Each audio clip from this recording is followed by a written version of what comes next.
امام مہدی کا ظہور یہ علامات کبریٰ میں سے ایک بہت بڑی علامت ہے جس کا نبی صلی اللہ علیہ وسلم نے بڑی وضاحت سے تذکرہ فرمایا۔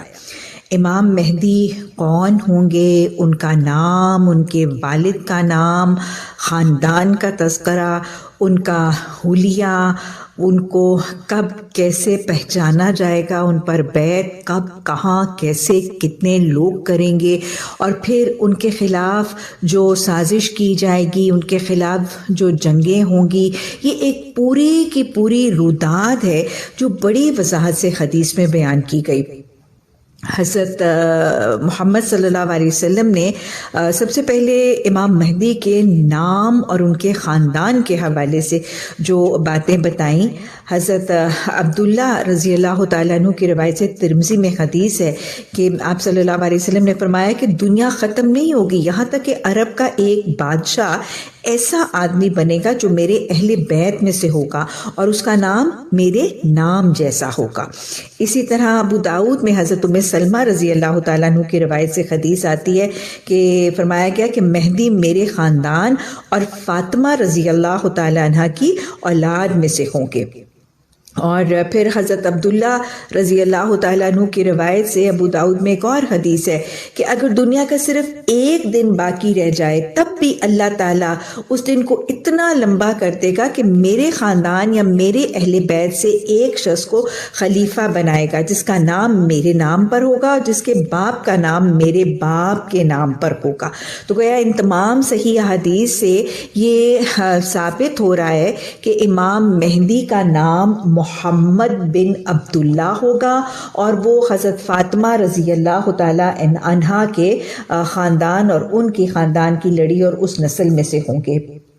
امام مہدی کے حلیے کے بارے میں ہمیں پتہ چلتا ہے کہ صحیح احادیث سے کہ ان کی عمر جب ان کا ظہور ہوگا اور ان کے ہاتھ پہ جب بیعت کی جائے گی اس وقت ان کی عمر لگ بھگ 30 سے 40 سال کی ہوگی۔ یہ وہی عمر ہے جو انبیاء کو جس عمر میں نبوت دی جاتی تھی، ان کی عمر تقریباً 30 سے 40 سال کی ہوگی، یعنی جوان ہوں گے۔ ان کا قد درمیانہ ہوگا، رنگ گندمی رنگت ہوگی اور گھنے بال ہوں گے، سیاہ داڑھی ہوگی اور ناک اونچی اور چوڑی پیشانی کا تذکرہ بھی ہے، آنکھیں چمکدار اور گال پر ایک سیاہ تل کا تذکرہ حدیث سے ملتے ہیں۔ اور یہاں پہ ہمیں یہ بھی پتہ چلتا ہے حدیث سے کہ ان کی زبان میں بھی ہلکی سی لکنت ہوگی اور وہ ران پر ہاتھ مار کر، یعنی جیسے کچھ لوگوں کی ایک ہیبٹ ہوتی ہے، وہ ران پر ہاتھ مار کر بات کریں گے اور زمین کو عدل سے بھر دیں گے۔ تو یہ وہ کچھ علامتیں جو حدیث میں ہمیں پتہ چلتی ہیں۔ صحیح حدیث ہے حضرت ابو سعید خدری رضی اللہ تعالیٰ عنہ کی روایت سے ابو داؤد میں کہ مہدی مجھ سے ہوں گی اور ان کی پیشانی کشادہ اور ان کی ناک اونچی ہوگی اور وہ زمین کو عدل سے بھر دیں گے۔ تو اسی طرح کی اور احادیث ہیں جس سے میں نے آپ کو سمری بتا دی ہے امام مہدی کے حلیے کی کہ ان کا حلیہ کیسا ہوگا۔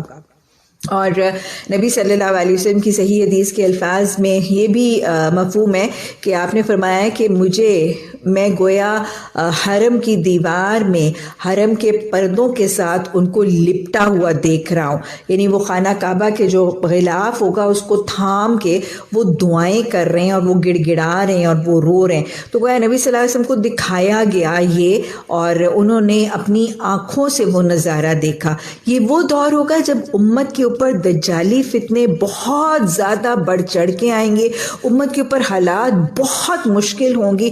تو ان مشکلات پر اور ان تکلیفوں پر جو امت مسلمہ جو گزر رہی ہوگی امت کے اوپر، ان حالات میں اللہ سبحانہ تعالیٰ سے گریاں و زاری کرتے ہوئے نبی صلی اللہ علیہ وسلم کو امام مہدی کو دکھایا گیا۔ گویا امت کے ایک بڑے رقیق القلب اور امت کا غم اور دکھ رکھنے والے فرد ہوں گے۔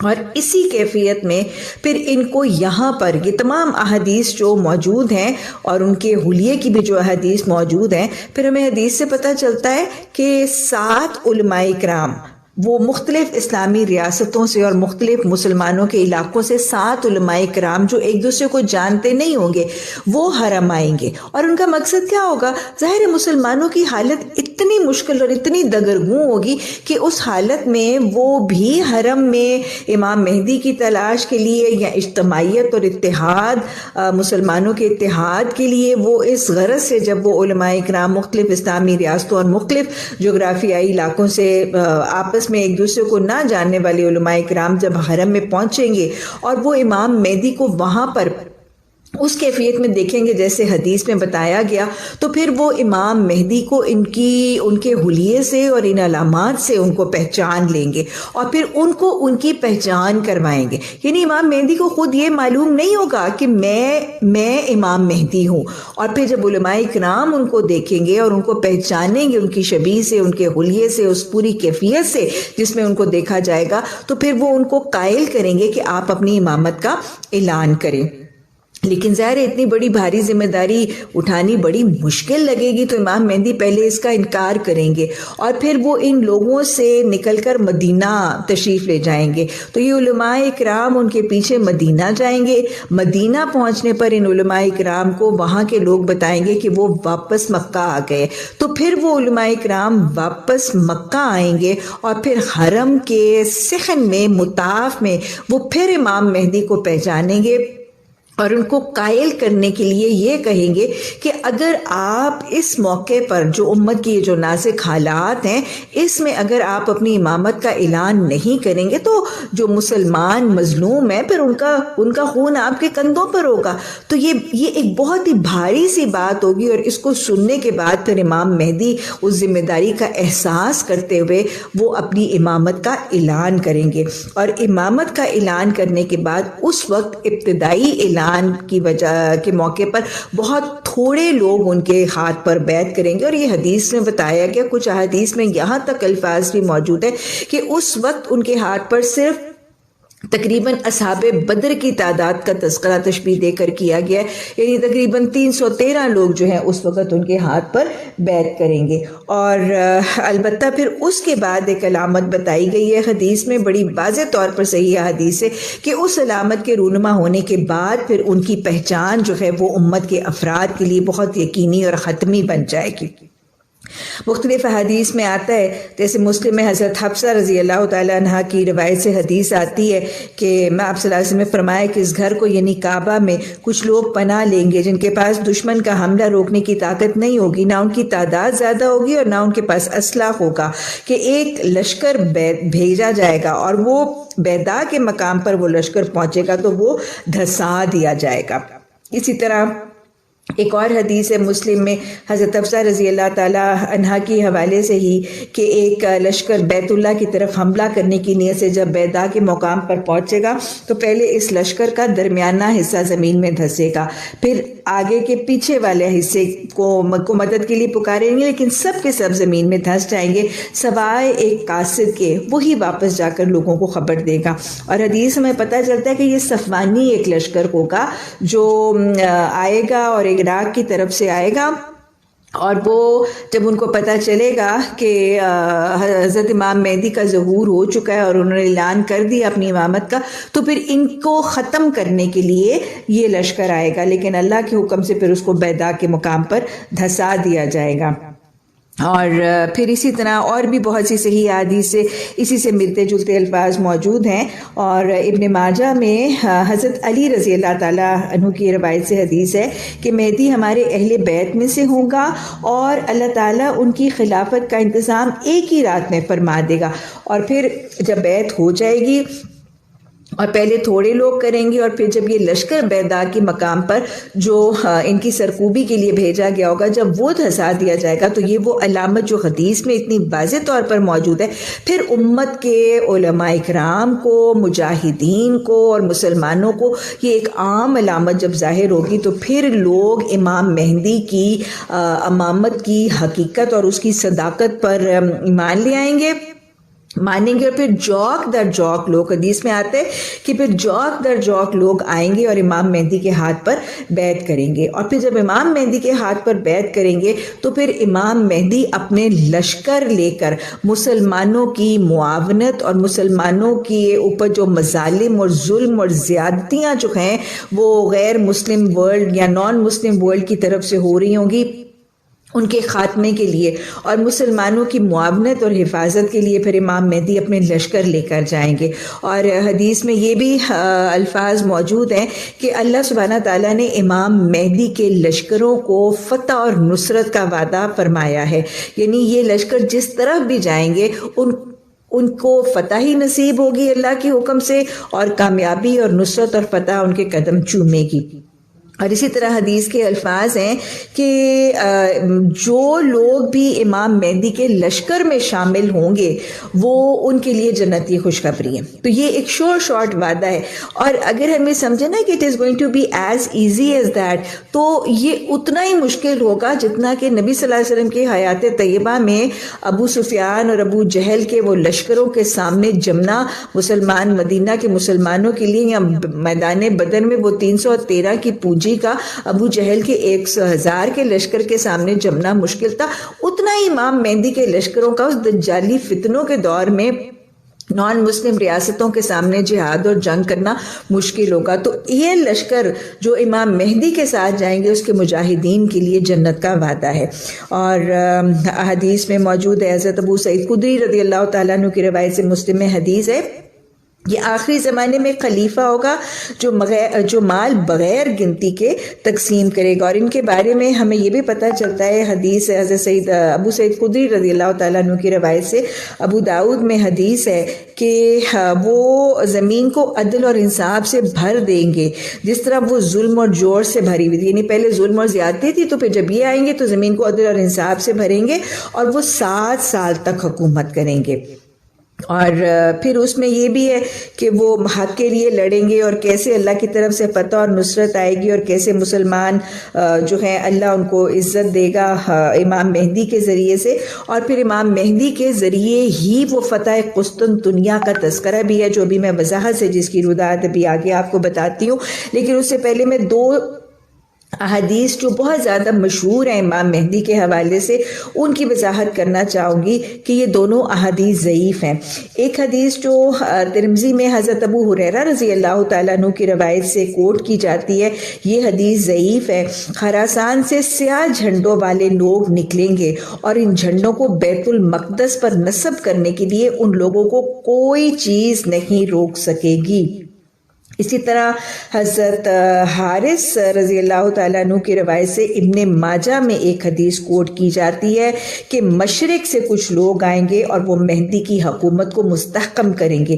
تو یہ مشرق کی طرف سے آنا، خراسان کی طرف سے آنا، اور سیاہ جھنڈے والے لوگوں کے لشکروں کا نکلنا امام مہدی کی معاونت کے لیے اور فتح اور نصرت میں شمولیت کے لیے، یہ دونوں احادیث جو ہیں ایک ابن ماجہ میں ہیں اور ایک ترمذی میں ہیں، لیکن یہ حدیث جو ہے وہ ضعیف ہے، اور اس لیے اس کا حوالہ جو ہے وہ بہت آپ نے سنا ہوگا، لیکن یہ دونوں احادیث ضعیف ہیں۔ اور ویسے مسلمان جوق در جوق مختلف جغرافیائی علاقوں میں سے امام مہدی کی مدد اور معاونت کے لیے آئیں گی، اور فتح اور نصرت ان کے قدم چومے گی، اور ایک بہت بڑی فتح جو ہے وہ فتح قسطنطنیہ بھی ہوگی۔ دجالی فتنہ تو آ چکا ہے، دجالی فتنوں کا دور تو شروع ہو چکا ہے، اسی لیے یہ سب فتنے اور اسی لیے ان کی سرکوبی کی ضرورت۔ آج میں نے کہا تھا کہ آج میں علامات قیامت پر بات کروں گی، کیونکہ یہ دور ہے جس میں دجالی فتنے بڑھ بڑھ کے آتے چلے نظر آ رہے ہیں۔ ہمیں اور ہماری اولادوں کو اب آگہی کی ضرورت ہے۔ علامات قیامت، قیامت سے پہلے آنے والی علامات کے حوالے سے اللہ نے سورہ قاف میں فرمایا فَقَدْ جَاءَ عَشْرَاتُهَا، ارے کس چیز کا انتظار کر رہے ہو، اس کی شرطیں تو آ چکی ہیں۔ سورہ قاف میں اللہ نے فرمایا فَقَدْ جَاءَ عَشْرَاتُهَا، اس کی شرطیں آ چکی ہیں، قیامت کی شرطیں آ چکی ہیں۔ 2 قسم کی علامات ہیں، علامات صغرا، علامات کبرا۔ صغرا کہتے ہیں چھوٹی علامات کو، اور کبرا کہتے ہیں بڑی علامات کو۔ علامات صغرا میں سے 2 چھوٹی علامات تو نبی صلی اللہ علیہ وسلم کی زندگی میں حیات طیبہ ہی میں آ گئی تھی۔ آپ نے فرمایا تھا میری نبوت اور قیامت کا آنا یوں ہوگا، میری نبوت اور قیامت کا آنا یوں ہوگا۔ اور پھر قرآن نے فرمایا اقتربت الساعۃ وانشق القمر، قیامت قریب آ لگی اور چاند پھٹ گیا. شق قمر کا واقعہ بذات خود کیا ہے؟ علامات صغرا میں سے ایک. یہ دو علامات تو نبی صلی اللہ علیہ وسلم کی زندگی میں رونما ہو گئی. اس کے بعد علامات صغرا کے حوالے سے اگر آپ پڑھنا چاہیں تو صحیح ستہ کی کتاب الفتن پڑھیے گا، اور فتنوں کے دور کا وہ تذکرہ جس کے حوالے سے آپ صلی اللہ علیہ وسلم نے حدیث میں فرمایا کہ میں ان قریب تمہارے گھروں کے آنگنوں میں فتنوں کو اترتے دیکھتا ہوں. میں ان قریب تمہارے گھروں کے آنگنوں میں فتنوں کو اترتے دیکھتا ہوں، بالکل ویسے جیسے بارش کسی کے گھر کے صحن میں اترتی ہے. اور آج ہم سب کے گھروں، میں نے جو آپ کو یہ رودادیں سنائی یہ وہی دور فتن ہی تو ہے. یہ دور فتن ہی کے تو رودادیں، نہ کسی کی عزت، نہ کسی کا جسم، نہ کسی کی کھال، نہ کسی کا گردہ، نہ کسی کے اعضاء، نہ کسی کی نگاہ، نہ کسی کے کان محفوظ، کچھ بھی نہیں رہا. یہ دور فتن، اور گھر گھر میں یہ فتنہ آ رہا ہے، ہر گھر کے آنگن میں یہ آفتیں آ رہی. بہت سی علامتیں ہیں، ان میں سے کچھ بتا دوں اور یہ بتاتی چلوں کہ یہ علامات صغرا سب آ چکی ہیں. یہ علامات صغرا سب آ چکی ہیں، اول سے لے کے آخر تک جو ساری موجود ہے سب رونما ہو چکی ہے. علم اٹھ جائے گا، علم اٹھ جائے گا. حالانکہ حدیث میں پتا چلتا ہے کہ گھر گھر تعلیم ہوگی. جیسے آج گھر گھر ہر دوسرے گھر کو چوکٹ دیکھو وہاں پہ دورہ تفسیر القرآن کے بینرز لگے نظر نہیں آتے، ہاں ویسے ہی ہے. گھر گھر علم ہوگا، گھر گھر تعلیم ہوگی، لیکن حال یہ ہوگا کہ اصل علم اٹھ جائے گا. کیوں؟ کیونکہ آپ نے فرمایا کہ ان قریب میری امت نے کچھ لوگ ایسے اٹھیں گے جو مزے لے لے کر قرآن کو پڑھیں گے، لطف بیان کے لیے پڑھیں گے، روئیں گے، جھومیں گے، لیکن ٹس سے مس نہیں ہوں گے. مزے لے لے کر قرآن کو پڑھیں گے، لیکن حال یہ ہوگا کہ حلق سے نیچے کچھ نہیں اترے گا. یہ لوگ دین سے ایسے نکل جائیں گے جیسے تیر کمان سے. علم کیسے اٹھے گا؟ ایک اور حدیث میں آتا ہے کہ اصل اہل علم فوت ہو جائیں گے، اصل اہل علم اٹھا لیے جائیں گے. لوگ جاہلوں سے دین سیکھیں گے اور اپنے دین کے مسائل پوچھیں گے. وہ خود بھی بغیر علم کے گمراہ ہوں گے اور دوسروں کو بھی بغیر علم کے گمراہ کریں گے. یہ آج کا دور، ہمارا میڈیا آج یہ کردار ادا کرتا ہوا نظر آ رہا ہے. میں بہت دفعہ منت کیا کرتی ہوں ہاتھ جوڑ کے، خدا کے لیے اگر دین قرآن اسلام سیکھنا تو ٹی وی سے سیکھنا چھوڑ دیجئے. یہ مسلمانوں اور مومنوں کے ہاتھوں میں نہیں ہے، یہ تو یہود لابی کے ہاتھ میں ہے، یہ تو جیو لابی کے ہاتھ میں ہے. پھر آپ صلی اللہ علیہ وسلم نے فرمایا قلم عام ہوگا. لکھنے کی ٹیکنالوجی میرا خیال ہے جتنی عام ہے وہ یہ کہ میں اپنے موبائل کے اوپر کلک کرتی ہوں اور میرے بیڈ روم یا میرے اوپر والی فلور کے اوپر پڑا ہوا پرنٹر میرا کاغذ پرنٹ آؤٹ کر کے نکال دیتا ہے. قلم عام ہوگا، حرج بہت ہوگا. پوچھا گیا حرج کیا؟ آپ نے فرمایا قتل بہت ہوگا.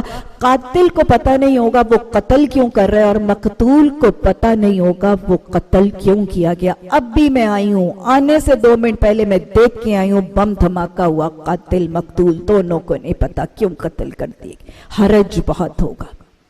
پھر آپ صلی اللہ علیہ وسلم نے فرمایا فرات میں سونے کا پہاڑ نکلے گا. گلف وہ ہم دیکھ چکے ہیں کیا سب کچھ ہے. پھر آپ صلی اللہ علیہ وسلم نے فرمایا کہ قرب قیامت سے پہلے عورتوں کا حال یہ ہوگا، بالکل آج کی نشانی ہے کہ وہ بظاہر تو لباس پہنے ہوں گی لیکن اصل میں حقیقتاً برہنہ اندام ہوگی. نیکڈ ہوں گی، ٹرانسپیرنٹ ہیں، اتنے فٹڈ ہیں، اتنے شیپڈ ہیں کہ لباس پہنا نہ پہنا برابر. اصل میں تو لباس بظاہر پہنے ہوں گی لیکن حقیقتاً برہنہ اندام ہوں گی. ان کے سر بختی اونٹنی کی کوہانوں کی طرح اونچے ہوں گے. ریجھنے والیاں، رجھاننے والیاں، لوگوں کو اٹریکٹ کر رہی ہیں، خود لوگوں کی طرف اٹریکٹ ہو رہی ہے. یہ جنت کی خوشبو بھی نہیں پائیں گے. پھر ایک علامت، لونڈی اپنے آقا کو جلے گی. حدیث کی شرح بیان کرنے والوں نے بتایا کہ اس کی حقیقت کیا ہے کہ ماؤں کی حیثیت جیسے میرے معاشرے میں ہے، ماؤں کی حیثیت بالکل لونڈیوں کی طرح ہو جائے گی. مائیں اپنے بیٹوں سے بالکل ویسے ڈریں گی اور بیٹے اپنے ماؤں کے ساتھ بالکل ویسے بدتمیزی، بدسلوکی، گستاخی اور بد کلامی کریں گے جیسے ایک آقا اپنی لونڈی کے ساتھ معاملہ کرتا ہے. لونڈی اپنا آقا جلے گی. پھر آپ صلی اللہ علیہ وسلم نے فرمایا کہ ان قریب میری امت میں کچھ لوگ ایسے آئیں گے جو شراب، ریشم، زنا اور موسیقی کے کچھ دوسرے نام رکھ کے ان کو اپنے لیے حلال اور جائز قرار دیں گے. آپ نے فرمایا انہی میں سے پھر اللہ کچھ کو بندر اور خنزیر بنا دے گا. یہ سب علامات قیامت ہے. موسیقی کو روح کی غذا کہا جاتا ہے اور اسی قسم کے اور بہت سے نام جو ہیں اختراع بازی سے کریٹ کیے گئے. اور پھر آپ نے فرمایا ایک اور علامت کہ لوگ صرف جان پہچان والوں کو سلام کریں گے. آج تو لوگ جان پہچان والوں کو بھی سلام نہیں کرتے. خفگیاں، ناراضگیاں، کینے، بغض، یہ تو حد اس سے زیادہ بڑھ چکی. یہ کچھ علامات صغرا ہیں جن کی میں نے نشاندہی کر دی. مزید اور بہت طویل فہرست ہے لیکن میں صرف اتنی بتاؤں گی اور یہ واضح رہے کہ تمام علامات صغرا رونما ہو چکی. تمام علامات صغرا رونما ہو چکی ہیں. اب انتظار کس کا ہے؟ علامات کبریٰ کا. علامات کبریٰ میں سے پہلی بڑی علامت جس کی صحائف 7 میں بھی تذکرہ ہے وہ آخری صلیبی جنگ، آخری بڑی صلیبی crusade, last and the final crusade صلیبی جنگ. اس کو تاریخ میں اردو میں ہرمجدان کے نام سے اور انگلش میں آرمیگڈون کے نام سے یاد کیا جاتا ہے. The big war, the big war, world war بھی ہوگی اور کروسیڈ بھی ہوگی، مسلمانوں اور صلیبی جنگ ہوگی. اس کو آرمیگڈون کے نام سے یاد کیا جاتا ہے. کچھ کتب میں صحائف 7 کے علاوہ میں کچھ حوالہ جات ضروری یہاں پہ دوں گی. کچھ کتب میں یہ تذکرہ موجود ہے کہ یہ شوال کے مہینے میں ہوگی، یہ شوال کے مہینے میں ہوگی. لیکن اس سے پہلے صحائف 7 میں نہیں لیکن کچھ اور حدیث کی کتب میں رمضان کے مہینے کی، جس شوال میں ہرمجدون ہوگی اس سے پہلے رمضان کے مہینے میں کچھ علامات ہیں. پہلی رمضان کو چاند گرہن، 15 رمضان کو سورج گرہن، کثرت سے شہاب ثاقب کی بارش اور دمدار ستاروں کا رونما ہونا. سیلاب کثرت سے آئیں گے، زلزلے کثرت سے ہوں گے اور پھر فجر کے بعد، فجر کی نماز کے وقت، فجر کی نماز کے بعد ایک چیخ آئے گی جس کی وجہ سے امت کے 70,000 افراد پہلے بہرے ہو جائیں گے اور پھر غش کھا کے مر جائیں گے. صرف وہ بچیں گے جو قیام یا رکوع کی حالت میں ہوں گے، صرف وہ بچیں گے جو قیام، سجود اور رکوع کی حالت میں ہوں گے. آپ نے اس چیخ کے حوالے سے فرمایا کہ کیا کرنا؟ اس وقت فجر کی نماز کے بعد اپنی کھڑکیاں اور دروازے بند کر لینا اور کیا کہنا؟ سبحان الملک القدوس کا کلمہ اپنی زبان پہ جاری رکھنا. یہ رمضان کے مہینے میں اور پھر اس کے بعد شوال میں وہ بڑی جنگ، دا لاسٹ فائنل کروسیڈ، ارمیگڈون کا معاملہ رونما ہوگا. یہ ارمیگڈون کیسے ہوگی؟ ہمیں پتہ چلتا ہے کہ ایک اسلامی ریاست اور ایک عیسائی ریاست، ایک اسلامی لشکر اور ایک عیسائی لشکر، یہ دونوں مل کے اپنے ایک تیسرے دشمن کے خلاف جنگ کریں گے اور اس کمبائنڈ اسلامی اور عیسائی لشکر کو فتح ہوگی. یہ لشکر ابھی اپنی فتح کا جشن منا ہی رہا ہوگا کہ عیسائی سپہ سالار بڑے تکبر میں کہے گا صلیب غالب آ گئی، اور مسلمانوں کے سپہ سالار کو تیش آئے گی کہ ہم نے مل کے جنگ کی ہے، تم یہ کیسے کہہ سکتے ہو کہ صلیب غالب آئی؟ اور بس اس مسلمان اور عیسائی سپہ، میں آپ کو یہ ساری رودات حدیث کے حوالے سے بتا رہی ہوں. اس میں سے کوئی ایک لفظ میرا اپنا نہیں ہے، اس میں سے کوئی ایک لفظ میرا اپنا نہیں ہے. مسلمانوں کا سپہ سالار اور عیسائیوں کے سپہ سالار کے درمیان جھگڑا ہوگا، گریبان پکڑنے تک معاملہ ہوگا. پہلے جو دونوں مل کے لڑ رہے تھے اب عیسائی مسلمانوں کے مخالف ہو جائیں گے. یہ عیسائیوں کا لشکر، وہ سپہ سالار، پھر 80 جھنڈوں والا ایک لشکر، کمبائنڈ الائیڈ فورسز، پھر مسلمانوں کی اس قوم کے اوپر حملہ آور ہوں گے. اور حدیث بتاتی ہے کہ ان میں سے کوئی ایک بھی نہیں بچے گا، اس مسلمان قوم میں سے کوئی ایک فرد بھی نہیں بچے گا. یہ سارے کا سارا بڑا وہ ہنگامہ عظیم جو ہے یہ شوال میں، شوال کے بعد ذی قد میں ہمیں پتہ چلتا ہے کہ جو عرب قبیلے اور عرب کی ریاست کے درمیان جھگڑے اور لڑائیوں، اور ان کا سلسلہ ویسے شروع ہو چکا ہے، ان کا سلسلہ شروع ہو چکا ہے.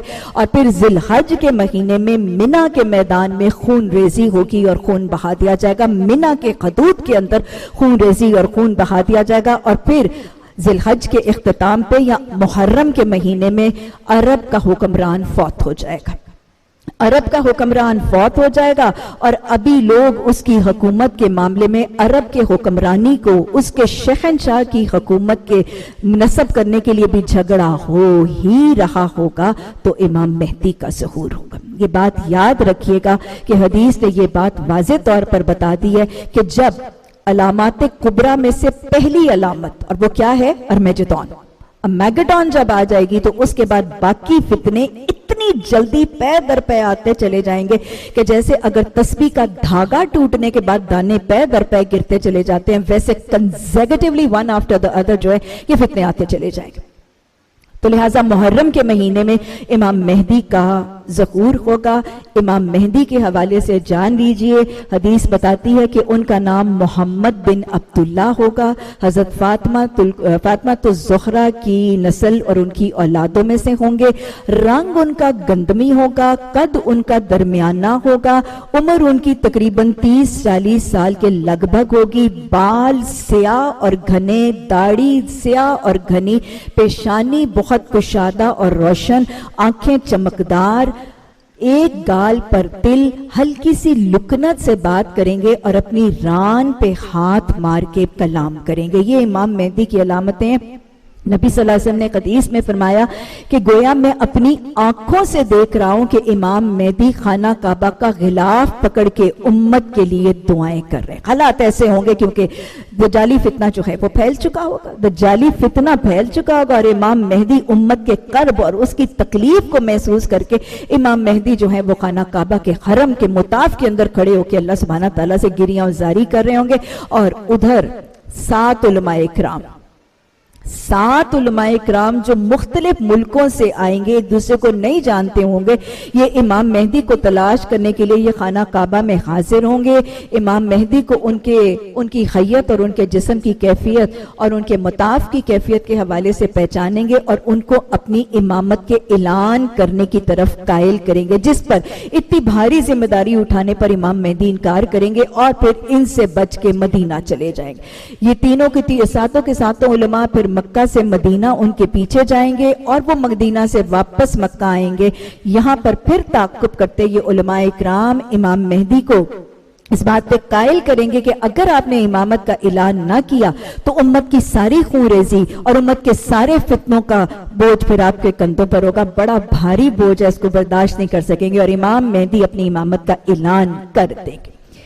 امام مہدی امامت کا اعلان کریں گے. اس وقت 313 اصحاب بدر جتنے لوگ ان کے ہاتھ پر بیعت کریں گے. ابھی بیعت قلیل ہے، ابھی بیعت تھوڑی ہے. لوگ آپ کو پتہ ہے کہ ہر دور میں امام مہدی کی اعلان اور دعوے ہوتے رہتے ہیں، اس لیے امت کے افراد شروع میں تو مانیں گے نہیں. پھر مصر کی طرف سے، مصر کا وہ سارا فتنہ شروع ہو چکا ہے، مصر کی طرف سے ایک صفوانی لشکر آئے گا جو امام مہدی کے خاتمے کے لیے بھیجا جائے گا. یہ بیدا کے مقام میں دھسا دیا جائے گا اللہ کے حکم سے، اور یہ وہ علامت ہوگی جس کو ساری امت پہچان لے گی. امام مہدی کی حقانیت کی یہ فائنل علامت جو ہے وہ ساری امت پہچان لے گی. اور پھر جوک در جوک لشکر آئیں گے. اور ایک لشکر کہاں سے نکلے گا؟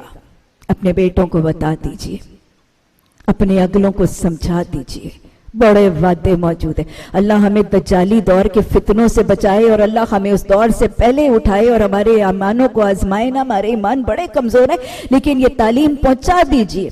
لشکر ہند نکلے گا ادھر سے. آپ نے مشرق کی طرف سے اشارہ کیا تھا کہ سیاہ جھنڈوں والا لشکر مشرق سے آئے گا. اور مشرق میں کون ہے؟ میں اور آپ ہے. ہماری ذریت میں سے بھی اللہ لوگ وہاں جائیں گے ضرور. آپ صلی اللہ علیہ وسلم نے پیشین گوئی کر دی تھی اور آپ نے خوشخبری دے دی تھی کہ جو شخص امام مہدی کے لشکر کے ساتھ ملے گا اس کے لیے جنت کا وعدہ ہے. اس کے لیے جنت کا وعدہ ہے، اور صرف جنت کا نہیں، دنیا میں فتح اور نصرت کا وعدہ بھی ہے. ایمان چاہیے اور بات کچھ نہیں ہے. اس کے لیے جنت کا وعدہ ہے آخرت میں، اور دنیا میں اس کے لیے فتح اور نصرت کا. اور رسول اللہ صلی اللہ علیہ وسلم نے امام مہدی کے لشکر میں شہید ہونے والوں کو افضل الشہداء کہا. سب سے زیادہ افضل شہید ہماری امت کے وہ ہوں گے جو امام مہدی کے لشکر میں ہوں گے. امام مہدی لشکر نکلیں گے. کیوں؟ کیونکہ دجالی فتنہ آ چکا ہوگا.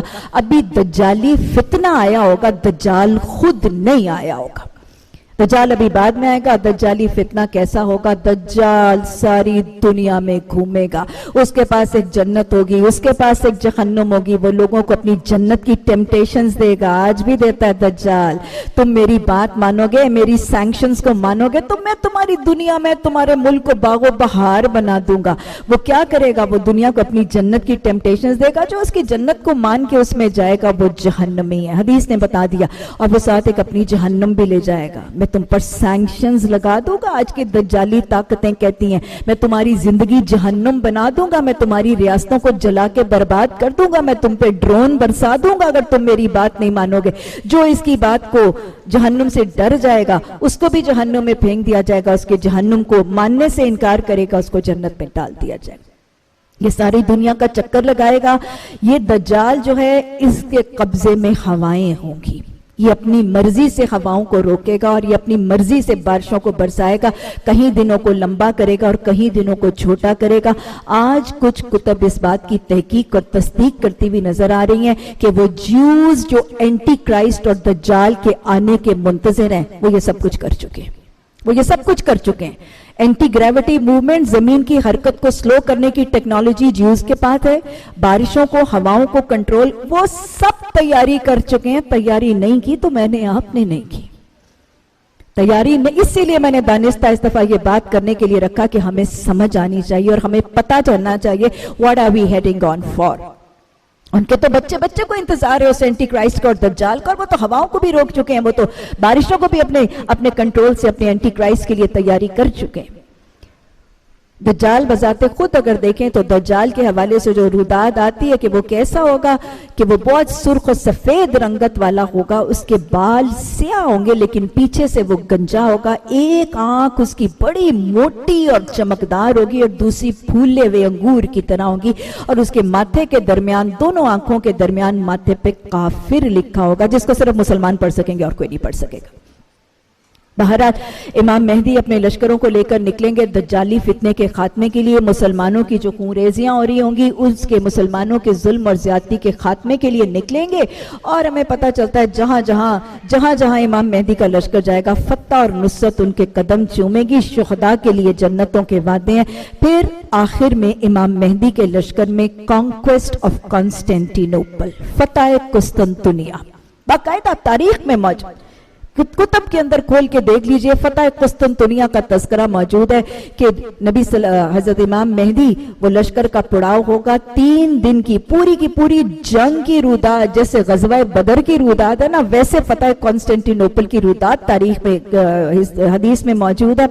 3 دن حملہ ہوگا. پہلے 2 دن مسلمانوں کا پلڑا بھاری نہیں ہلکا ہوگا. تیسرے دن تکبیر کہیں گے، مسلمانوں کو فتح ہوگی. مسلمان اپنی فتح قسطنطنیہ کی خوشی اور شکرانہ منا ہی رہے ہوں گے کہ اعلان ہو جائے گا کہ دجال ظاہر ہو گیا. ابھی تک تو صرف دجال کے فتنے چل رہے تھے، پھر اعلان ہو جائے گا کہ دجال بذات خود as a person, as an individual وہ خود ظاہر ہو گیا. اور وہ ظاہر ہوگا وہ جہاں آج یہ سیریا اور مصر اور دمشق جہاں سب کچھ چل رہا ہے یہ وہاں ظاہر ہوگا. امام مہدی اپنا لشکر لے کر دمشق کی طرف روانہ ہوں گے اور پھر حضرت عیسیٰ علیہ السلام کا نزول ہوگا. کہاں؟ دمشق. دماسکس کی وائٹ مینریٹ ماسک موجود ہے، آج بھی موجود ہے.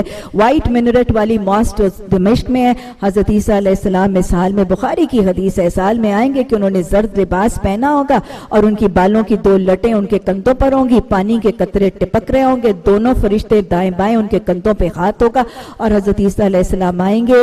امام نماز کی امامت اور تکبیر پکاری جا رہی ہوگی. امام حضرت عیسیٰ آئیں گے، مسلمانوں کے امام دیکھ کر پیچھے ہٹیں گے. حضرت عیسیٰ اشارہ کریں گے اور مسلمانوں کے امام کی اقتداء میں پیچھے نماز ادا کریں گے. عیسائیت خلاص، فنشڈ، عیسائیت ختم. نبی صلی اللہ علیہ وسلم کے امت کے امام کے پیچھے جب حضرت عیسیٰ علیہ السلام نے نماز پڑھ لی، عیسائیت کا خاتمہ ہو جائے گا، صلیب ٹوٹ جائے گی. حضرت امام مہدی اور حضرت عیسیٰ علیہ السلام پھر کس کا؟ دجال کا تعاقب کریں گے. اور مقام لد کا تذکرہ تو حدیث میں ہے. تفہیم القرآن میں مولانا مودودی رحم اللہ فرماتے ہیں کہ وہ جو نبی صلی اللہ علیہ وسلم نے مقام لد کا تذکرہ کیا تھا، وہاں پر آج اسرائیل کی لڈیا ایئرپورٹ تعمیر ہو چکی ہے. اسرائیل کی طرف ہی جانا ہے، اور کہاں جانا ہے اس نے؟ یہودی ہوگا بھئی دجال، یہودی اینٹی کرائسٹ، وہ دجال یہودی ہوگا، بھاگے گا اپنے اسرائیل کی اپنی اس ایئرپورٹ کے اوپر اپنے امریکہ مائی باپ کی طرف جانے کے لیے. لیکن حضرت عیسیٰ علیہ السلام اس کو یہاں پہ ہلاک کریں گے، خون کی تلوار لوگوں کو دکھائیں گے اور پھر ایک یہودی کو قتل کر دیا جائے گا. یہودیت بھی خلاص، ختم. عیسائیت ختم ہو گئی. عیسائی سارے مسلمان ہو گئے، یہودی سارے قتل کر دیے جائیں گے. اسلام غالب آ جائے گا.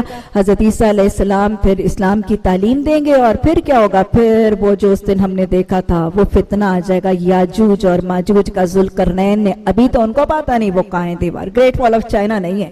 گریٹ وال آف چائنا نہیں ہے، یہ لوہے کی بنائی گئی تھی، تانبے سے بنائی گئی تھی، وہ نقب لگاتے ہیں، روز مڑ جاتے ہیں، پھر ایک دن اللہ کا حکم ہوگا اس کو پیوند خاک کریں گے اور ہر بلندی سے اچھلتے ہوئے آئیں گے. اور کیسے ہوں گے؟ چھوٹے چھوٹے قد کے ہوں گے، موٹے چوڑے فربا جسموں کے ہوں گے، چوڑے چوڑے ان کے ڈھالوں جیسے چہرے ہوں گے، زرد ان کی رنگت ہوگی، چھوٹی چھوٹی آنکھیں، پچکی ہوئی ناک، ہر بلندی سے آئیں گے، ہوا میں آسمان میں آگ کے نیزے اور تیر برسائیں گے. اور پھر کیا ہوگا؟ کھانا کھا جائیں گے، پانی پی جائیں گے. حضرت عیسیٰ علیہ السلام اور ساتھی کاروں میں حضرت عیسیٰ علیہ السلام اس فتنے کے خاتمے کی دعا کریں گے، یہ بیمار ہوں گے، مریں گے، سب کے سب یاجوج اور ماجوج ہلاک ہو جائیں گے. اور یاجوج اور ماجوج کے ہلاک ہونے کے بعد کیا ہے؟ اس کے بعد یہ کہ گندگی پھیلے گی، بدبو ان کے جسموں کے گلنے سڑنے سے ہوگی. پھر حضرت عیسیٰ علیہ السلام دعا کریں گے، بارش ہوگی اور ان کے جسموں کو بہا لے جائے گی. اسلام غالب، امن، سکون، زکوٰۃ لینے والا کوئی نہیں ہوگا. پھر حضرت عیسیٰ علیہ السلام کی شادی ہے، ان کی اولادیں، پھر ان کی وفات ہے. نبی صلی اللہ علیہ وسلم کے قبر کے ساتھ ان کو دفنایا جائے گا. اور پھر سارے کے سارے مسلمان، کل بھی میں نے آپ لوگوں کو بتایا تھا کہ سارے کے سارے جو مسلم ہوں گے وہ حضرت عیسیٰ علیہ السلام کی وفات کے بعد ان کے گلے میں جیسے ہلکا سا فلو ہوتا ہے نا، بس ایسی سی کیفیت ہوگی اور وہ سب کے سب جو ہے مسلمان ہلاک ہو جائیں گے. قیامت بدترین لوگوں پر برپا ہوگی، قیامت بدترین لوگوں پر برپا ہوگی. اور پھر اس کے بعد کیا ہے؟ اللہ کے بندے سب نافرمان اور سرکش رہ جائیں گے، کافر فاسق فاجر دنیا میں رہ جائیں گے. پھر اللہ کے حکم سے دابۃ من الارض، زمین پھٹے گی اور ایک چوپایا نکلے گا اور وہ لوگوں کو اللہ کا نام اور پیغام بتائے گا، لیکن لوگ ماننے کا انکار کریں گے. پھر ایک حبشی، ایک وحشی سا حبشی جس کی پتلی پتلی پنڈلیاں، سیاہ اس کا رنگ، گنگریالے اس کے بال، وہ آئے گا اور اپنے ہاتھ سے جو ہے وہ ضربے لگا کے خانہ کعبہ کو منہدم کرے گا. بس اب اس کے بعد ایک آگ حشر سے نکلے گی اور وہ لوگوں کو ہانک کے میدان حشر کی طرف لے جائے گی اور سور پھونک دیا جائے گا. یہ پوری کی پوری وہ روداد ہے جب پہلی نشانی اس بڑی جنگ کی نشانی ہوگی تو پھر سیکوینس آف ایونٹس تیزی کے ساتھ سارے رودادیں چلتی جائیں گی. میری بہنوں، میری بیٹیوں، یہ تو وہ روداد ہے جو ہم مسلمانوں کا ایمان ہے، یہ ہم لوگوں کا ایمان ہے اور ہم اس کے منتظر ہیں اور ہماری حدیث میں یہ پیشن گوئیاں موجود ہیں. لیکن ادھر کہانی فرق ہے. عیسائی منتظر ہیں کہ حضرت عیسیٰ علیہ السلام آئیں گے اور یہودیت اور دین محمدی کا خاتمہ ہوگا اور عیسائیت غالب ہوگی. یہودی منتظر ہیں، یہ میں آپ کو آج کا انٹرنیشنل سینیریو سمجھا رہی ہوں، یہ جو مسلمانوں اور یہود اور عیسائیوں کے درمیان ٹسل ہے اس کی وجہ بتا رہی. یہودی منتظر بھی ہیں اور منتظر کیا تیاریاں کر کے نگاہیں فرش راہ کر کے بیٹھے ہیں کہ اینٹی کرائسٹ، جسے ہم دجال کہتے ہیں، وہ اس کو اینٹی کرائسٹ کہتے ہیں، کہ اینٹی کرائسٹ آئیں گے، وہ کرائسٹ کو بھی ختم کریں گے اور دین محمدی صلی اللہ علیہ وسلم کو بھی ختم کریں گے اور پھر یہودیت غالب آ جائے گی. وہ کہتے ہیں یہودیت غالب آئے گی، عیسائی کہتے ہیں عیسائیت غالب آئے گی. الصادق الامین محمد صلی اللہ علیہ وسلم کے محفوظ قرآن اور دین کی احکامات کے حامل میں اور آپ، ہم کہتے ہیں کہ اسلام غالب آئے گا اور اس میں کوئی شک کی بات. یہودی اور عیسائی اپنے اپنے پلانز اور اپنے اپنے مشنز کے منتظر لگے ہیں. آپ کو پتا ہے کہ اسلام بڑھ رہا ہے، سب سے تیزی سے بڑھتا ہوا دین ہے، سیکنڈ بگیسٹ ریلیجن ہے، فاسٹسٹ گروئنگ ریلیجن ان دی ورلڈ ہے. یہ عیسائی اس بات سے خائف ہے. ابھی وہ سب سے بڑا اسلام، ابھی عیسائیت سب سے بڑا دین ہے، لیکن وہ خائف ہے اور وہ اپنے اپنے کرائسٹ اور اینٹی کرائسٹ کے آنے میں ابھی وہ متحد ہیں. ابھی وہ متحد ہیں. کیوں متحد ہیں؟ شاید آپ کو یہ پتا ہوگا کہ عیسائیوں اور یہودیوں کے اوپر جب حملہ ہوا تو یہودی، دو بڑے حملے سورہ روم ہم نے پڑھی تھی، وہ ساری زمین میں تتر بتر ہو گئے تھے. عیسائیوں نے ان یہودیوں کو اپنے اغراض و مقاصد اور مسلمانوں کو کمزور کرنے کے لیے ساری دنیا کے یہودیوں کو اکٹھا کہاں کر لیا ہے؟ 3 ملین جیوز. کہاں پہ؟ اسرائیل کی ریاست میں. این مسلمانوں کے سینے کے درمیان، مسلمانوں کے سینے پہ مونگ ڈلنے کے لیے وہ اسرائیل کی ریاست بنا دی گئی. کیوں اسرائیل کی ریاست بیت المقدس کے قریب کیوں بنائی گئی تھی؟ وہ سارے کا سارا ایک سینیریو ہے. آج یہود اور جیو لابی کیا کرنا چاہتی ہے؟ ان کا پہلا مشن اسرائیل ریاست کی فارمیشن تھا. دوسرا ان کا ایمبیشن گریٹر اسرائیل تھا، وہ اس کو پورا کر چکے ہیں. غزہ کی پٹی، ویسٹ بینک سب ہو چکا ہے، بڑا اسرائیل بن چکا ہے۔ تیسرا مشن ان کا جو تھا وہ بیت المقدس کے اوپر قبضہ کرنا، وہ کر چکے ہیں۔ عملی طور پر نمازیں ہوتی ہیں لیکن قبضہ یہود کا ہے، قبضہ اسرائیلیوں کا ہے۔ یہ 3 کام انہوں نے کرنے تھے، وہ کر چکے ہیں۔ اب اس کے بعد انہوں نے اگلے 3 کام اور کرنے ہیں۔ وہ کون سا ہے؟ سب سے پہلا اگلا کام اب اس بیت المقدس کے قبضے کے بعد جو اگلا کام ان یہودیوں نے اور عیسائیوں نے کرنا ہے، اور وہ ارادہ کر رہے ہیں بیت المقدس کو مسمار کرنے کا، بیت المقدس کو ڈھانے کا۔ اور بیت المقدس کو ڈھانے کی تیاری ہی ہے کہ وہ ساری طاقتور اسلامی ریاستوں کے اندر پنجے گاڑ رہے ہیں، اور سب سے زیادہ میری ریاست میں گاڑ رہے ہیں، کیونکہ شک ان کو میری ایٹمی طاقت سے ہے، ڈر ان کو میری فوج سے ہے، ڈر ان کو میری جوہری اور ایٹمی طاقت سے۔ اسی لیے وہ آج پاکستان کے اندر اور افغانستان کے اندر اپنے پنجے گاڑ کے بیٹھا ہوا ہے امریکہ۔ جب یہ ساری اسلامی ریاستیں اس کے قبضے میں ہو جائیں گی، اور جب ان کا خیال ہے وہ پاکستان سے بے خوف ہو جائیں گے، پھر وہ بیت المقدس کو ڈھانے کی تیاری کریں گے۔ بیت المقدس کو وہ کیوں ڈھانا چاہتے ہیں؟ کیونکہ انہوں نے اگلے 3 کام کرنے ہیں۔ بیت المقدس کو ڈھانے کے بعد انہوں نے اپنے گنبد صخرہ کو نکالنا ہے۔ یہ وہ گنبد صخرہ ہے جس پر حضرت سلیمان علیہ السلام نے اپنا معبد، اپنا عبادت خانہ بنایا تھا۔ ٹوم آف دا ماؤنٹ کہتے ہیں اس کو، گنبد صخرہ، جہاں سے نبی صلی اللہ علیہ وسلم شب معراج پر تشریف لے گئے تھے۔ یہ بھی وہی گنبد صخرہ ہے، اور وہاں پہ عبد الملک نے وہ بنا دیا تھا، ایک گنبد سا بنا دیا تھا، اور شاہ حسین نے اس کے اوپر وہ سونے کے پترے چڑھا دیے تھے۔ یہ گنبد صخرہ جو ہے اس کو انہوں نے ایکسکیویٹ کرنا ہے، اور پھر بیت المقدس کو ڈھانے کے بعد آپ کو پتہ ہے مسجد اقصی ان کا خانہ کعبہ تھا، مسجد اقصی ان کا قبلہ تھا، ان کا خانہ کعبہ تھا۔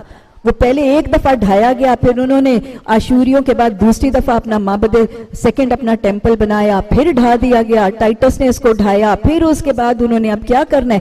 اب انہوں نے مسجد بیت المقدس کو ڈھا کے اپنا 3rd ٹیمپل بنانا ہے، اپنا عبادت خانہ بنانا ہے۔ جیوز نے اور عیسائیوں نے بیت المقدس کو ڈھا کے ایکسکیویٹ کرنا ہے اپنے گنبد صخرہ کو، اور اپنا خانہ کعبہ کس کو؟ اپنے 3rd ٹیمپل یا معبد ثلاثہ کو بنانا ہے۔ اور جب یہ دونوں چیزیں بن جائیں گی تو پھر گنبد صخرہ میں انہوں نے حضرت سلیمان علیہ السلام کا تخت رکھنا ہے۔ ہاں، وہ کہاں گیا؟ حضرت سلیمان علیہ السلام کا تخت ابھی تک موجود ہے؟ ہاں موجود ہے، موجود ہے حضرت سلیمان علیہ السلام کا وہ تخت جس پر گنبد صخرہ میں موجود تھا، اور یہاں حضرت سلیمان علیہ السلام کو بٹھا کے ان کی تاج پوشی اور پھر بنی اسرائیل کے سارے بادشاہوں کی تاج پوشی ہوتی تھی۔ یہ کہاں گیا؟ وہ 70-80 میں جب ٹائٹس نے حملہ کیا تھا نا، تو یہ تخت اٹھا کے وہ اپنے ساتھ روم لے گیا تھا، روم سے پھر وہ آئرلینڈ، آئرلینڈ سے وہ اسکاٹ لینڈ، اور اسکاٹ لینڈ سے پھر وہ انگلینڈ۔ اب وہ تھرون آف ڈیوڈ، حضرت سلیمان علیہ السلام کا تخت اب انگریزوں کے قبضے میں۔ British parliament, Westminster Abbey church جو بالکل اس کے پاس ہے، اس چرچ میں یہ تھرون آف ڈیوڈ موجود ہے۔ آج جب ان کی کوئین کی اور ان کے بادشاہوں کی تاج پوشی ہوتی ہے تو وہ اسی چرچ کے اندر، ویسٹ منسٹر ایبے کا جو چرچ ہے، وہ اسی چرچ کے اوپر بٹھا کے اپنی کوئین اور اپنے بادشاہوں کی تاج پوشی کرتے ہیں۔ بس انہوں نے یہی اب کام کرنا ہے کہ مسجد اقصی کو ڈیمولش کرنے کے بعد اس کے اندر اپنا گنبد صخرہ نکالنا ہے، اپنا 3rd ٹیمپل بنانا ہے، وہاں پہ تھرون آف ڈیوڈ کو رکھنا ہے، اور پھر انتظار کرنا ہے کہ اینٹی کرائسٹ یا کرائسٹ کب آئے۔ لیکن یہ ان کی رائے ہے، یہ ان کی رائے ہے۔ اللہ نے قرآن میں واضح طور پر فرما دیا، هو الذی ارسل رسولہ بالحق، هو الذی ارسل رسولہ بالحق بالخدا ودین الحق، بالخدا ودین الحق لیظہرہ علی الدین کلہ ولو کرہ المشرکون۔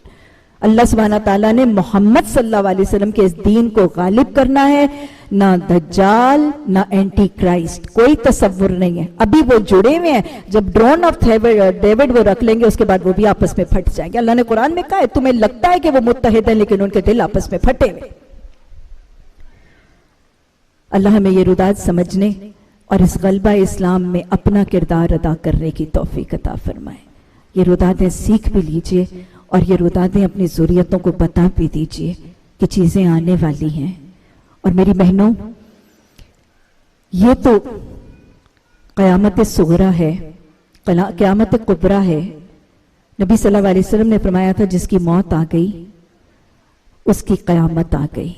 موت کو میرے رسول صلی اللہ علیہ وسلم نے قیامت صغریٰ کہا ہے. جس گھر میں موت آتی ہے اس گھر کے آنگن میں قیامت اتر آتی ہے. اس قیامت صغریٰ کی طرف میں اور آپ چلے جا رہے ہیں. اللہ نے قرآن میں فرمایا یا ایھا الانسان قادحا الی ربک قدحا فملاقیہ. اے انسان تو کشاں اپنے رب کی طرف چلا جا رہا ہے. ہر آنے والا گھنٹہ، ہر دن، ہر ہفتہ، ہر سال رب کی ملاقات کے قریب کر رہا ہے. میرا اور آپ کا وہ وقت یقینی بھی ہے اور وہ وقت پہلے سے قریب بھی ہے. وہ جو کہنے والوں نے کہا نا، ظالم تجھے گھڑیال یہ دیتا ہے منادی، گردوں نے گھڑی عمر کی ایک اور گھٹا دی. موت کا وقت قریب آ رہا ہے. زندگی کی برف پگھل رہی ہے. 5 چیزوں کا شکر 5 چیزوں سے پہلے کر لیجیے. کون سی؟ جوانی کا بڑھاپے سے پہلے، صحت کا بیماری سے پہلے، مالی فراخی کا مالی تنگی سے پہلے، فرصت کا مصروفیت سے پہلے، زندگی کا موت سے پہلے. میری بہنوں، یہ زندگی عارضی ہے، وہ زندگی ابدی ہے. یہ کمتر ہے، وہ برتر ہے. یہ ادنا ہے، وہ اعلیٰ ہے. غیر اہم سے اہم کی طرف مائل ہو جائیے. یہ زندگی مکھی اور مچھر کے پر، مردہ بکری کے بچے، سمندر کے پانی کے مقابلے میں انگلی سے لگے ہوئے پانی کے مقابلے اور مشابہت.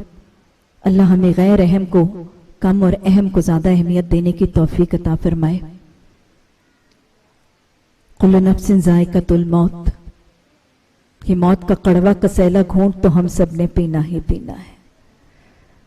اپنا وہ گھر جس کو شاید میں اور آپ اپنا سمجھتے ہیں، کیونکہ شاید صرف ایک کاغذ کے ٹکڑے پہ میرا نام لکھا ہے، اس گھر سے مجھے روانہ ہونا ہی ہونا ہے. اس سفر کی تیاری کر لیجئے. اس سفر عدم جس کا ہر اگلا مرحلہ اس کے پچھلے مرحلے سے زیادہ مشکل، طویل اور تنگ ہے. اس سفر عدم کے لیے بس چند احادیث دہرا لیجئے. آپ صلی اللہ علیہ وسلم نے فرمایا تھا جب انسان فوت ہو جاتا ہے تو عمل کا سلسلہ منقطع ہو نہیں جاتا. جب میری میت میرے لانچ میں رکھ دی جائے گی اور لوگ آ کے میرا چہرہ دیکھ رہے ہوں گے تو مؤذن کی اذان پر کیا میں نماز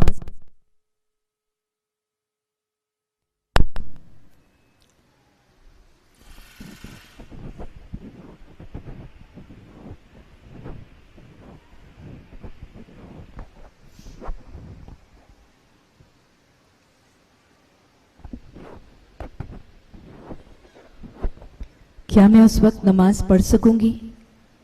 یا اس وقت میں اپنے گھر کے کیوریوز اور ڈیکوریشن کی حفاظت کر سکوں گی؟ یا میں اپنی درازوں میں سے نکال کے صدقہ خیرات کر سکوں گی؟ آپ صلی اللہ علیہ وسلم نے فرمایا جب انسان فوت ہو جاتا ہے تو عمل کا سلسلہ منقطع ہو جاتا ہے. صرف 3 چیزیں جاری رہتی ہیں. کون سی؟ یہ جمع کر لیجئے، یہ لکھ لیجئے، یہ جمع کر لیجئے.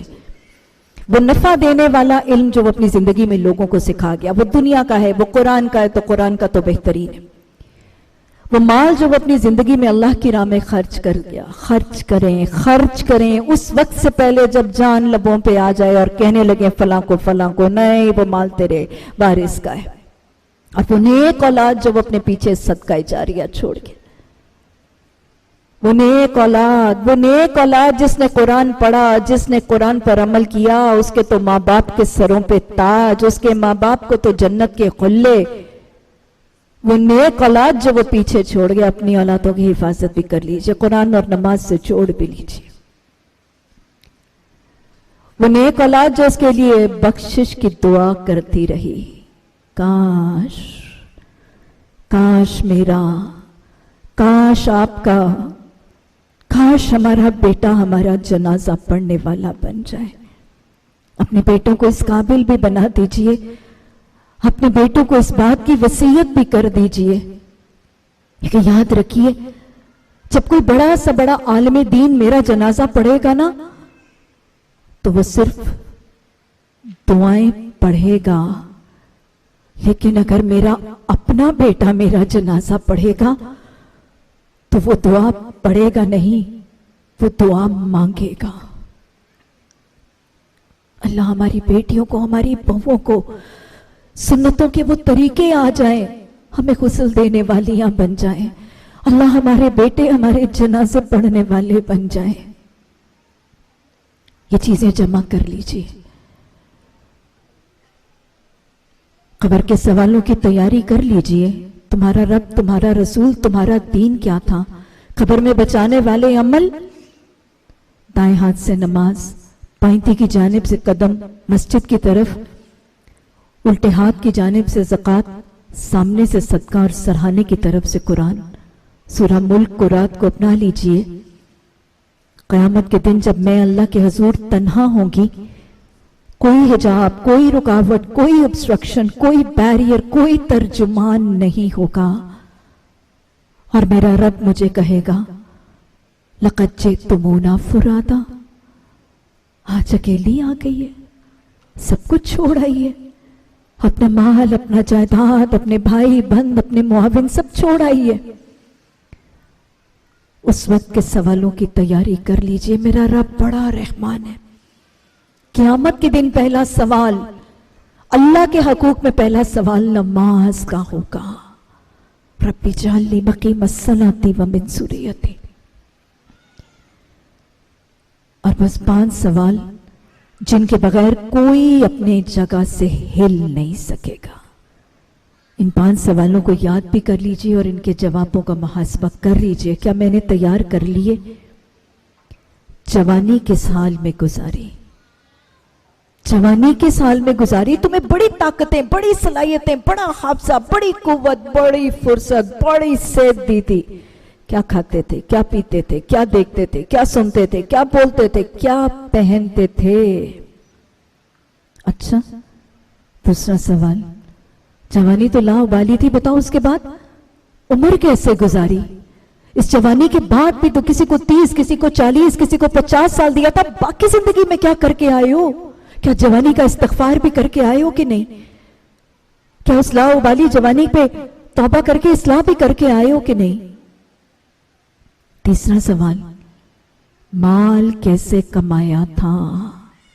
یہ صرف مردوں سے نہیں ہے، یہ شاید عورتوں سے بھی ہے۔ اپنے بیٹوں کو کیا رزق حلال کمانا سکھایا بھی تھا کہ نہیں؟ اپنے شوہروں کو کہیں اپنی لمبی لمبی اینڈلیس فرمائشوں سے کہیں رزق حرام کی طرف مائل تو نہیں کرتی رہی تھی، مجبور تو نہیں کرتی رہی تھی؟ بس مجھے نہیں پتا، مجھے ڈائمنڈ چاہیے، مجھے کتنی بڑی LED چاہیے، بیگ بورو سٹیل جیسے مرضی کر، مجھے مال چاہیے، حرام کما حلال کما۔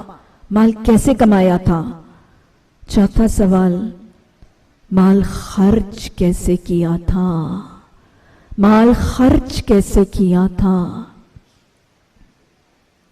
اور پھر 5واں سوال، جو علم دیے گئے تھے اس پر عمل کہاں تک کیا تھا؟ اللہ ہمیں جو علم تو نے رمضان کے دورہ قرآن میں دیا، اللہ ہم سب کو اس پر عمل کی توفیق عطا فرمائے۔